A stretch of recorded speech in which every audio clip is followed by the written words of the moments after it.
आज हम स्टार्ट करेंगे चैप्टर थर्मोडायनामिक्स। ये चैप्टर केमिस्ट्री एंड फिजिक्स दोनों में कॉमन है। फिजिक्स में थोड़े से कॉन्सेप्ट्स अलग है, केमिस्ट्री में थोड़े से अलग है, पर दोनों में काफ़ी सिमिलैरिटीज़ है। तो ये चैप्टर करने से तुम्हारा फिजिक्स का भी थोड़ा बहुत सेक्शन कंप्लीट हो जाएगा। तो हम स्टार्ट करेंगे thermodynamics from chemistry point of view. Okay, so thermodynamics actually क्या है? केमिस्ट्री में तुम बहुत सारे चैप्टर स्टडी करते हो। बेसिकली जो ऑर्गेनिक केमिस्ट्री होती है उसमें क्या स्टडी करते हैं? कोई भी जो केमिकल रिएक्शन है वो कैसे प्रोसीड होगी, कौन सा वाला बॉन्ड ब्रेक होगा, कौन सा वाला बॉन्ड फॉर्म होगा, कौन सा वाला एटम रिप्लेस होगा। तो वो सब स्टडी करना मतलब क्या स्टडी करना? रिएक्शन का मैकेनिज्म स्टडी करना, वो कैसे आगे बढ़ती है, क्या प्रोडक्ट फॉर्म होगा अगर मैंने ये रिएक्टेंट यूज किया, अगर मैंने ये कैटालिस्ट यूज किया। तो ऑर्गेनिक केमिस्ट्री में हम केमिकल रिएक्शंस में से कौन सा प्रोडक्ट फॉर्म होगा, उसकी मैकेनिज्म क्या होगी, वो हम वहाँ पे स्टडी करते हैं। ठीक है, वैसे ही तुमको अभी 12th स्टैंडर्ड में एक और चैप्टर आने वाला है, केमिकल काइनेटिक्स। तो वो चैप्टर में हम क्या स्टडी करते हैं कि तुम्हारी जो केमिकल रिएक्शंस है उसका हम लोग फिजिकल एस्पेक्ट देखते हैं। अभी यहाँ पे हम क्या देखते हैं केमिकल काइनेटिक्स चैप्टर में कि तुम्हारी रिएक्शन कितनी स्पीड से आगे बढ़ेगी। मैंने तुमको कोई भी रिएक्शन दे दिया, तुमको बताना है कि वो रिएक्शन कितनी फास्ट है या कितनी स्लो है।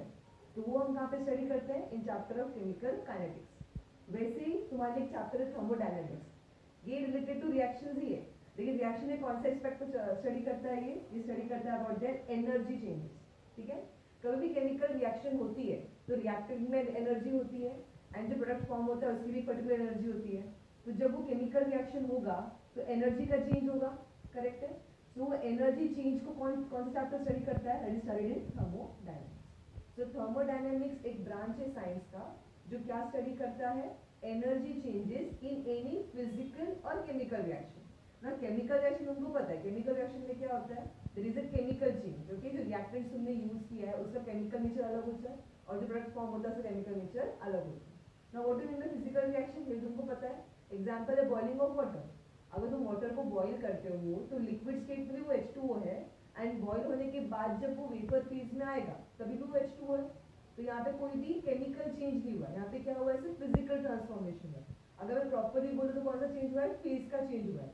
पहले वो लिक्विड फेज में था, अभी वो गैस फेज में।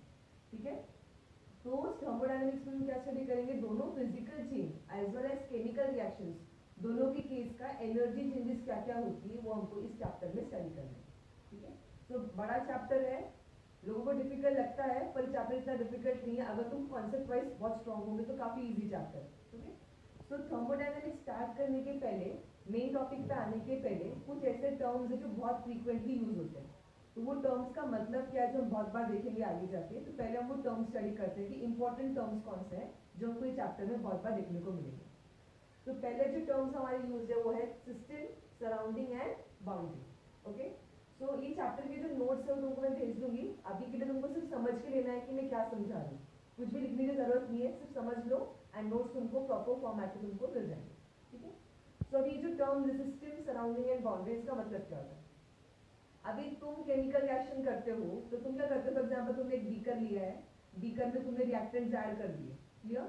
उसमें तुमने हीट किया या कुछ और रिएक्टेंट ऐड किया, तब जाके केमिकल रिएक्शन होगा। ठीक है, तो यहाँ पे तुम फोकस इसके ऊपर कर रहे हो, जो भी चीज बीकर के अंदर है तुम उसको स्टडी कर रहे हो, उसमें क्या क्या चेंजेस होने वाले, उसका कलर क्या चेंज होगा, उसका प्रेशर कितना चेंज होगा, तुम उसको स्टडी करने वाले हो। तो अंदर जो सब्सटेंस है तुम उसको स्टडी कर रहे हो। तो थर्मोडायनेमिक्स में जिस चीज को तुम स्टडी करते हो उसको क्या बोला जाता है? सिस्टम। ओके, तो जिस चीज के ऊपर तुम्हारा फोकस है, जिसके ऊपर तुम स्टडी करने वाले हो, that part is known as system. तो सिस्टम को डिफाइन कैसे करते हैं? System is a part of the universe which we are going to study, is known as the system. Okay, so मैं यहाँ पे एग्जांपल लेती हूँ। तो अभी देखो, ये ग्लास में एक येलो कलर का सोल्यूशन है। ठीक है, अभी ये येलो कलर का सोल्यूशन मेरा स्टडी वाला पार्ट है। मैं इसके ऊपर स्टडी करने वाली हूँ कि अगर मैं इस येलो वाटर में और कुछ चीज ऐड करूंगी तो उसमें क्या चेंज होगा, या फिर इसका प्रेशर, अगर मैं इसको हीट किया तो इसका प्रेशर और टेम्परेचर में क्या फर्क आने वाला है। तो मैं स्टडी किसको करने वाली हूँ? येलो सोल्यूशन को।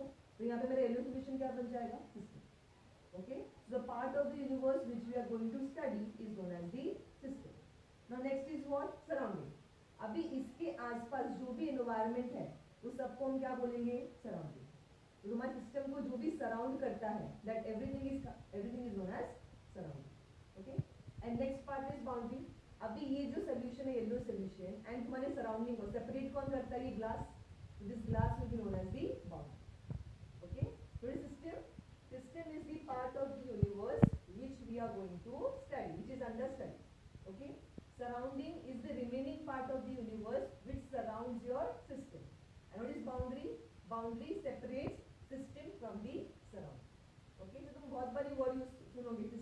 सराउंडिंग बहुत कॉमन रहेगा, तुमको समझ में आने से सिस्टम मतलब क्या, तो तुम स्टडी कर रहे हो, सराउंडिंग मतलब क्या, जो उसके आसपास।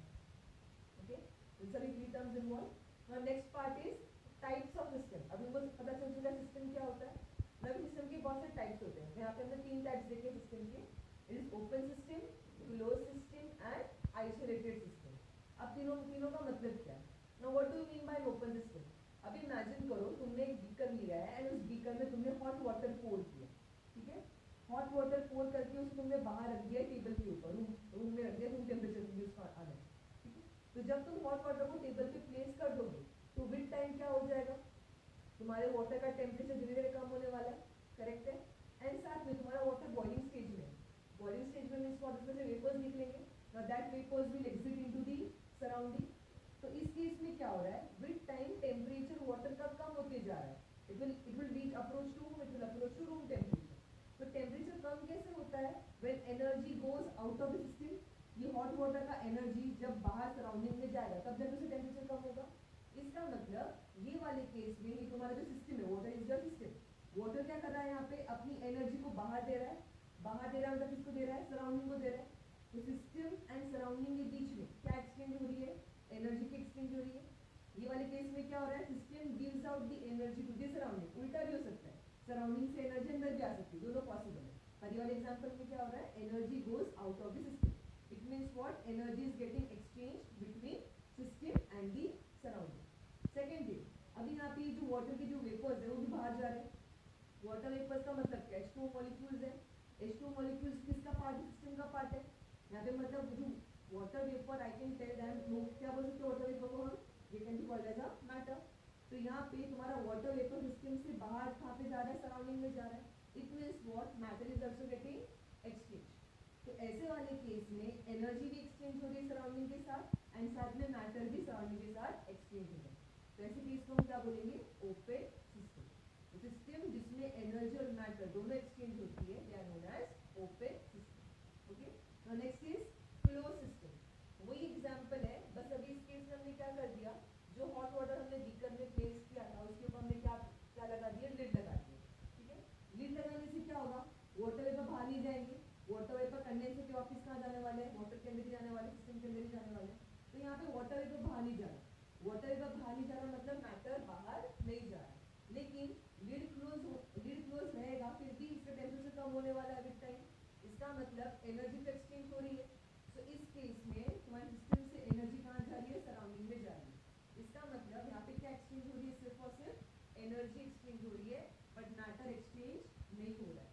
सो this system is known as a close system in which only energy is getting exchange between system and surrounding. And last type is isolated system. तुमने थर्मस फ्लास्क देखा होगा, थर्मस फ्लास्क में अगर तुम गर्म पानी डाले तो वो गर्म ही रहता है, ठंडा पानी डालो तो वो ठंडा ही रहता है। ऐसा क्यों, बिकॉज उस केस में अंदर की एनर्जी बाहर नहीं जाती या बाहर की एनर्जी अंदर नहीं आती। तो वैसा ही केस हमने क्या किया है, वही हॉट वाटर का फ्लास्क लिया है, बीकर लिया है एंड उसको हमने आइसोलेट कर दिया। आइसोलेट करने का मतलब क्या, उसको हमने थर्मल जैकेट लगा दिया। Thermal jacket is nothing but a thermos flask, example ले लो थर्मस फ्लास्क। तो थर्मल जैकेट से क्या होगा, इसकी एनर्जी बाहर नहीं जा पाएगी और बाहर की एनर्जी अंदर नहीं आ पाएगी। इसका मतलब इस केस में एनर्जी का एक्सचेंज पॉसिबल नहीं। एंड साथ में ये क्लोजली पैक्ड है तो उसका मैटर भी बाहर नहीं जा सकता।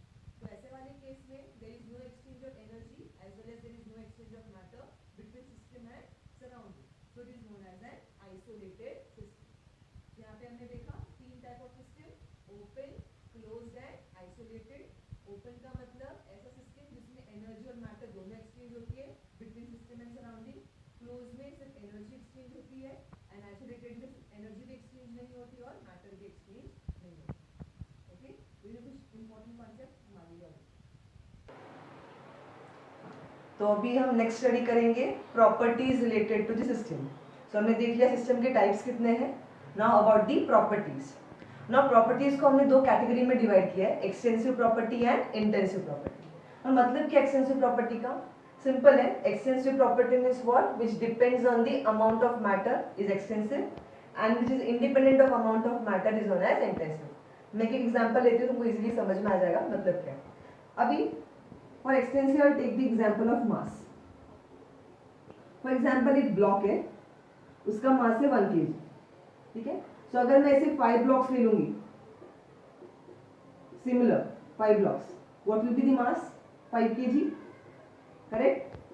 And if I take 10 blocks, mass कितना हो जाएगा? 10 kg। 20 blocks, mass will be 20 kg, correct है। इसका मतलब अगर मैं नंबर ऑफ ब्लॉक्स बढ़ा रही हूं तो उसका मास भी बढ़ेगा, करेक्ट है। नंबर ऑफ ब्लॉक्स का मतलब क्या है? मैटर ही हुआ ना। सो अगर मैं अमाउंट ऑफ मैटर इंक्रीज करूंगी तो मास एक ऐसी प्रॉपर्टी है जिसका वैल्यू बढ़ेगा, करेक्ट है। अगर मैं कम करूंगी तो कम होगा। इसका मतलब मास एक ऐसी प्रॉपर्टी है जो किस पे डिपेंड करती है? अमाउंट ऑफ मैटर पे डिपेंड करती है। नंबर ऑफ मैटर बढ़ेगा, अमाउंट ऑफ मैटर बढ़ेगा तो ऑटोमेटिकली मास भी बढ़ेगा। तो ऐसे प्रॉपर्टीज को हम क्या टर्म करते हैं? एक्सटेंसिव प्रॉपर्टीज टर्म करते हैं, ठीक है। एक एग्जांपल हम लेते हैं इंटेंसिव का। इमेजिन कर लो एक बॉइलिंग वाटर लिया है मैंने, हॉट बॉइलिंग वाटर, ठीक है। उसको मैंने, इसका अमाउंट मैंने लिया है for example 10 ml, 10 ml hot boiling water लिया है। सो अगर इस बॉइलिंग वाटर का मैं टेम्परेचर मेजर करूं, बॉइलिंग वाटर का टेम्परेचर कितना आएगा? 100 डिग्री सेल्सियस, ठीक है। कितना लिया था मैंने अमाउंट? 10 ml लिया था। अब नेक्स्ट केस में मैं ले रही हूँ 100 ml, वही है, बॉइलिंग वाटर ही है, सेम बॉइलिंग वाटर ही ले रही हूँ, पर अमाउंट कितना ले लिया अभी इस केस में हमने? 100 ml। अभी कितना आएगा टेम्परेचर? कितना आएगा? 100 डिग्री सेल्सियस, करेक्ट है। अगर मैं इंस्टेड ऑफ 100 ml 1 लीटर ले लूँ तो तब कितना आएगा बॉइलिंग वाटर का टेम्परेचर? वो भी कितना आएगा? 100 डिग्री सेल्सियस ही आएगा। अभी देखना, ये जो टेम्परेचर जो प्रॉपर्टी है, क्या वो अमाउंट ऑफ मैटर पे डिपेंड कर रही है? चाहे 10 ml लो, चाहे 100 ml लो, चाहे 1 लीटर लो, टेम्परेचर कितना आएगा बॉइलिंग वाटर का? हमेशा 100 डिग्री सेल्सियस। इसका मतलब टेम्परेचर ऐसी प्रॉपर्टी है जो अमाउंट ऑफ मैटर पे डिपेंड नहीं करती। दैट्स व्हाई टेम्परेचर कौन सी प्रॉपर्टी हो जाएगी? Intensive property. क्लियर है? So the properties which depends on amount of matter is known as extensive property, and the property which does not depend on amount of matter is known as an intensive property. Okay, so some of the examples of extensive properties are mass, volume, energy. Remember, energy is an extensive property. Any kind of energy, potential, kinetic, vibrational, rotational, जो भी kind of energy तुम study करोगे, कोई भी energy, every type of energy is which property? Extensive property. The next is temperature तो था ही, refractive index, चाहे glass छोटा लो चाहे बड़ा लो, रिफ्रैक्टिव इंडेक्स क्या रहेगा उसका? हमेशा सेम ही रहेगा। Density, viscosity, they all are intensive properties. Okay, there is one more note. वो नोट क्या है? देखो अभी नोट ये है, ratio of two extensive property is intensive property. Ratio of two extensive property is an intensive property. You can see the example. Example क्या ले सकते हो इसमें? If I take the example of density, density क्या होती है? Mass by volume, correct? Now mass कौन सी property है? Extensive. Volume कौन सी property है? Extensive. So mass और volume का अगर मैं ratio लूँगी तो क्या मिलता है मुझे? Density. And density कौन सी property है? Intensive. This is a note. So ratio of two extensive property always gives you an intensive property. Now next topic is, next terms are state variables. So what do we mean by state variables? Now कोई भी system की कुछ ऐसी properties होती है जो हम major कर सकते हैं। कोई भी सिस्टम का ऐसी प्रॉपर्टीज जो हम उस टाइम पे उसकी मेजर कर सकते हैं, that set of properties are known as state variables. Example, तुमने एक बीकर में गैस को रखा है कॉम्प्रेस करके, ओके। तुम उस गैस का प्रेशर मेजर कर सकते हो, वो कितना वॉल्यूम ऑक्यूपाई कर रहा है वो मेजर कर सकते हो, उसका टेम्परेचर कितना है वो मेजर कर सकते हो, उसमें कितने मॉलिक्यूल्स प्रेजेंट होंगे वो भी तुम कैलकुलेट कर सकते हो। तो ये सब चीज़ें जो तुम मेजर कर सकते हो कोई भी सिस्टम के बारे में, उनको हम क्या बोलते हैं? स्टेट वेरिएबल्स बोलते हैं। Okay, now next is what do we mean by the state of the system. अभी गिवन एक पर्टिकुलर टाइम के ऊपर तुम्हारे गैस का कुछ ना कुछ प्रेशर होगा, कोई वॉल्यूम होगा, कोई टेम्परेचर होगा, कोई अमाउंट ऑफ गैस होगी, करेक्ट है। तो वो जो चीज़ें होंगी पर्टिकुलर टाइम पे, उस सेट ऑफ स्टेट वेरिएबल्स को हम क्या क्यों यूज़ करते हैं? ताकि हमको पता चल सके कि उस टाइम पे उस सिस्टम का कंडीशन क्या था। तो उस सिस्टम की कंडीशन को हम क्या बोलते हैं? स्टेट। ओके, तो एक गिवन पर्टिकुलर टाइम पे तुम्हारा जो सिस्टम है उसका कोई ना कोई प्रेशर होगा, कोई ना कोई वॉल्यूम होगा, कोई ना कोई टेम्परेचर होगा, और भी काफ़ी सारी वेरिएबल्स होंगे। तो कुछ स्पेसिफाइड वैल्यूज होंगी उनकी। तो उस पर्टिकुलर टाइम पे वो जो स्टेट वेरिएबल्स है वो क्या कर रहे हैं? तुम्हें सिस्टम की कंडीशन बताया कि वो कौन से कंडीशन में फिलहाल है। तो उस कंडीशन को हम क्या बोलते हैं? स्टेट ऑफ द सिस्टम बोलते हैं। Okay, next is change of the state. For example तुम्हारा सिस्टम एक स्टेट में है जहाँ पे उसका प्रेशर है P1, वॉल्यूम है V1 और टेम्परेचर है T1, ठीक है। अगर इनका वैल्यूज चेंज होती है, एटलीस्ट अगर एक का भी चेंज हुआ, नॉट नेसेसरी कि सबके सब चेंज होने चाहिए, अगर एटलीस्ट एक पैरामीटर का वैल्यू चेंज होता है, फॉर एग्जाम्पल प्रेशर चेंज हो गया या वॉल्यूम चेंज हो गया या टेम्परेचर चेंज हो गया, तो सिस्टम एक स्टेट से दूसरे स्टेट में चला जाएगा, करेक्ट है। तो इसको हम क्या टर्म करते हैं, change of state. So whenever there is a change in value of state variables, either one state variable or all the state variable, ठीक है, जरूरी नहीं कि सिर्फ सबके सब चेंज होने चाहिए, एटलीस्ट अगर एक भी चेंज हो गया इसका मतलब क्या, सिस्टम का स्टेट चेंज हो चुका है, वो अपने पहले वाले स्टेट में अभी नहीं रहा, so it moves from initial state to final state, this is known as a change of the state, okay। अभी change of state कैसे होता है, change of state करने के लिए क्या अप्लाई करना पड़ता है उसके ऊपर, प्रोसेस। तो जिस तरीके से स्टेट चेंज होता है उसमें क्या टर्म करते हैं, प्रोसेस टर्म करते हैं। तो प्रोसेस के बारे में और डिटेल हम स्टडी करेंगे। Next terms are state functions and path function. Now इस टॉपिक पे आने के लिए रिलेटेड टू केमिस्ट्री, इसके पहले एक नॉर्मल एग्जांपल देती हूँ जो केमिस्ट्री रिलेटेड नहीं है, ठीक है। पहले अगर तुमको वो समझ में आ जाएगा तो state function and path function बहुत इजी है। इमेजिन करो एक पर्सन है, रेलवे स्टेशन पे खड़ा है एंड उसको जाना है college, so he has to travel from railway station to college। अब वहाँ पे जाने के तीन तरीके हैं, रेलवे स्टेशन कॉलेज पहुँचने के तीन रास्ते हैं, तीनों रास्ते में अलग अलग कलर की चीज होती है, black, blue and red. This are three path possible by which person can reach from railway station to the college. अभी तीनों केस में चाहे वो ये पाथ ए चूज करे, चाहे पाथ बी चूज करे या पाथ सी चूज करे, तीनों केस में डिस्प्लेसमेंट सेम है ना। स्टार्ट उसने कहाँ से किया था, रेलवे स्टेशन से, एंड एंड कहाँ पे किया उसने, कॉलेज पे। तो तीनों केस में डिस्प्लेसमेंट वाला जो फैक्टर है, वो वाला जो पैरामीटर है, वो तीनों केस में सेम ही रहेगा। इसका मतलब डिस्प्लेसमेंट जो फैक्टर है वो किस पे डिपेंड कर रहा है, सिर्फ और सिर्फ इसके इनिशियल पोजीशन पे और उसके फाइनल पोजीशन पे, चाहे वो पाथ ए हो, पाथ बी हो, चाहे पाथ सी हो, पोजीशन और डिस्प्लेसमेंट क्या रहेगा उसका सेम रहेगा। तो ऐसे फंक्शन जो सिर्फ इनिशियल स्टेट और फाइनल स्टेट पे डिपेंड करते हैं, उन्हें क्या बोलते हैं, स्टेट फंक्शन बोलते हैं, ठीक है। पाथ पे डिपेंड किया अगर डिस्प्लेसमेंट नहीं तो इसे क्या बोलेंगे हम, state function. Next is path function. अभी यही एग्जांपल देख लो, इस एग्जांपल में टाइम रिक्वायर्ड है, अगर वो पाथ ए चूज करेगा तो उसको टाइम रिक्वायर्ड होगा वो अलग होगा, पाथ बी चूज कर टाइम रिक्वायर्ड अलग होगा, एंड पाथ सी पे टाइम रिक्वायर्ड अलग होगा। तो तीनों केस में जो टाइम रिक्वायर्ड है वो अलग अलग है। तो यहाँ पे जो टाइम रिक्वायर्ड है किस पे डिपेंड करेगा, इसने कौन सा पाथ चूज किया, पाथ ए चूज किया है कि पाथ बी चूज किया है कि पाथ सी चूज किया है, इस पे डिपेंड करता है कितना टाइम लगेगा। इसका मतलब ये जो टाइम जो फैक्टर है किस पे डिपेंड कर रहा है, उसके पाथ पे डिपेंड करता है, करेक्ट। तो इस टाइम को हम क्या बोल देंगे यहाँ पे, पाथ फंक्शन। ये एग्जांपल केमिस्ट्री रिलेटेड नहीं है, पर तुमको समझ में आ जाएगा तो केमिस्ट्री कॉन्सेप्ट इजीली समझ में आएगा। तो स्टेट फंक्शन का मतलब क्या, ऐसा पैरामीटर या ऐसा फंक्शन जो इनिशियल और फाइनल स्टेट पे डिपेंड करता है, is known as state function. And ऐसा फैक्टर या ऐसा फंक्शन जो उसके पाथ पे डिपेंड करता है, is known as a path function. इस एग्जांपल में डिस्प्लेसमेंट और position was a state function and time required was a path function. Now अगर मुझे proper chemistry point of view से बताना है state function and path function, तो एक ग्राफ देख लो। तो यहाँ पे प्रेशर वॉल्यूम का ग्राफ प्लॉट किया है, यहाँ पे ये है तुम्हारा स्टेट 1, ठीक है, एंड यहाँ पे है तुम्हारा ये स्टेट 2। सो यहाँ से स्टेट 1 से सिस्टम का स्टेट चेंज करना है मुझे स्टेट 2 पे। तो यहाँ से स्टेट चेंज करने के लिए दो तरीके हैं, देयर आर टू पाथ। ये हो फॉर एग्जांपल ये है पाथ ए और ये है path B. So path A या पाथ बी से तुम्हारे सिस्टम का स्टेट चेंज होगा फ्रॉम 1 to 2। स्टेट 1 पे उसका प्रेशर है P1, वॉल्यूम है V1, एंड स्टेट 2 पे उसका प्रेशर है P2 एंड वॉल्यूम है V2 इन केस, ठीक है। सो अभी यहाँ पे देखो जो प्रेशर वाला पार्ट है, प्रेशर का जो चेंज है, चेंज ऑफ प्रेशर हम कैसे रिप्रेजेंट करते हैं, delta P। So delta P will be what, final pressure minus initial pressure. Similarly change in volume means delta V represent करते हैं, that is final volume minus initial volume. अभी देखो delta P का value है किस पे depend करेगा, चाहे मैं पाथ A चूज करूं चाहे मैं पाथ B चूज करूं, दोनों केस में डेल्टा P सेम ही आएगा, बिकॉज यहाँ पे प्रेशर P1 वॉल्यूम P2, अगर उसने पाथ A चूज किया P1 P2 ये, अगर उसने पाथ B चूज किया तो भी क्या होगा, प्रेशर P1 यहाँ पे प्रेशर P2। सो दोनों केस में डेल्टा P का वैल्यू क्या आएगा, सेम आएगा।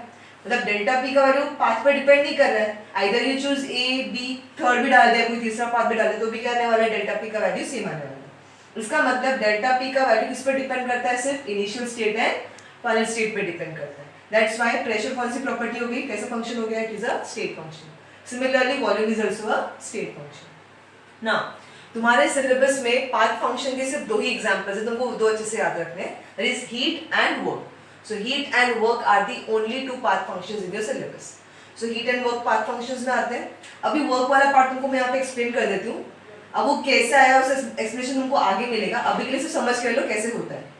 जब भी प्रेशर और वॉल्यूम का ग्राफ प्लॉट किया जाता है एंड मुझे पूछा जाता है कि वर्क कितना है, कैसे निकालना है, सो ग्राफ से हम कैसे वर्क निकालेंगे, इन अगर ग्राफ इसका होना चाहिए स्पेसिफिकली प्रेशर एंड वॉल्यूम का होना चाहिए, तो उस केस में वर्क कैसे निकालते हैं, work is nothing but area under the curve, work is area under the curve. ये ऐसा क्यों है, ये तुमको आगे डेरिवेशन है तब तुमको समझ में आएगा, अभी के लिए याद रखो area under the curve in case of pressure volume graph gives you the work.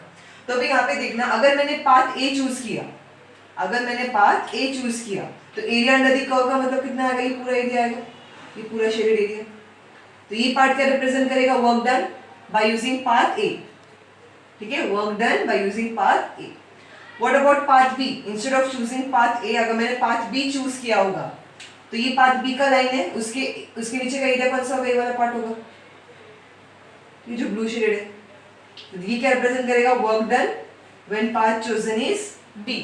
अब दोनों को कंपेयर करो, ए वाला जो रीजन था एंड बी वाला जो रीजन है, दोनों सेम है क्या, नहीं है सेम, करेक्ट, बिकॉज इसका एरिया ज्यादा है, वर्क डन ए वाला एरिया अंडर पाथ ए ज्यादा है compare to area under path B, correct. इसका मतलब work done by path A will be greater than work done by path B.